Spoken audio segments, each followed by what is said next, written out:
Hello and welcome to another episode of MMOFTW here on MMORPG.com. I'm your host Bill Murphy, and this is the week that was in MMO news for April 3rd, 2016. First up, for all my fellow Black Desert Online addicts, Dom and Pearl Abyss this week released the Mediah update along with an Easter egg hunt and loads more, increasing the game world by roughly 30%, adding over 1,000 new quests, the massive open world Zarka boss, new guild missions, the Crimson Battlefield instance PvP, new higher tier weapons and armor, and craftable alchemy stones. In short, the game that was already fairly big just got a whole lot bigger and for free. And in WildStar news, the new Destination Arcterra content drop was deployed to live servers this week.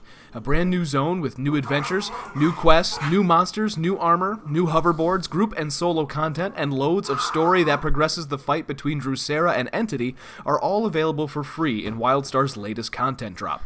Though the new raid is still forthcoming, as is the Steam launch, there's plenty in Arcterra for fans of Carbine's MMO to check out. And in EVE Online, it appears that a war of fairly epic proportions is beginning in EVE Online with an alliance of player organizations taking on the mighty Imperium, the most dominant group in nullsec. According to many, this is the largest war in years. Reports from all alliances involved show both an influx of new players and core applications and old friends returning to fight in what is the largest conflict in EVE in a very long time. To learn the history behind the ongoing war and many more details, check out the EVE Online blog.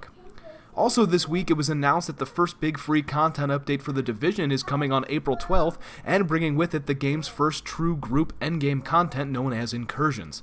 Players will be taking on enemies of very high level equipment and weaponry. Additionally, squads can exchange dropped gear with others taking part in the incursion, this being the first introduction of actual player trading making its way to the game. If you've been waiting on spiritual successor to Ragnarok Online, Tree of Savior this week opened its doors to founders, which is to say anyone who buys one of the $9.99 and up starter packs via Steam can now play Tree of Savior in English in North America. The full free-to-play launch will be coming in late April. If you're a fan of old-school monster grind-centric MMOs with gorgeous visuals and loads of classes, you might want to give it a look. Our own Victor Barrero Jr. will be reviewing it over the coming weeks. And in some bittersweet news, Final Fantasy XI began its true sundowning process this week. As one of the first major cross-platform MMO hits in America, Europe, and Japan, it's kind of sad to see Final Fantasy XI on its last legs, but all good things must come to an end.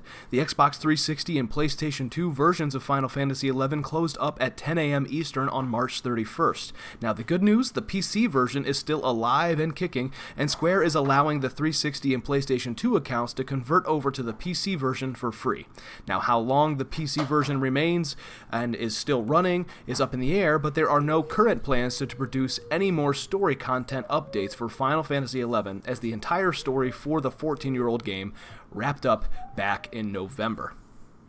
That'll do it for this week, folks. Don't forget to follow us on Twitter, Twitch, YouTube, Facebook, Tumblr, Snapchat, pretty much everything at MMORPG.com without the dot. If you're into that sort of thing, you can follow me at The Bill Murphy on Twitter. Thanks for watching, have a great week, and remember, don't let a bad pug get you down.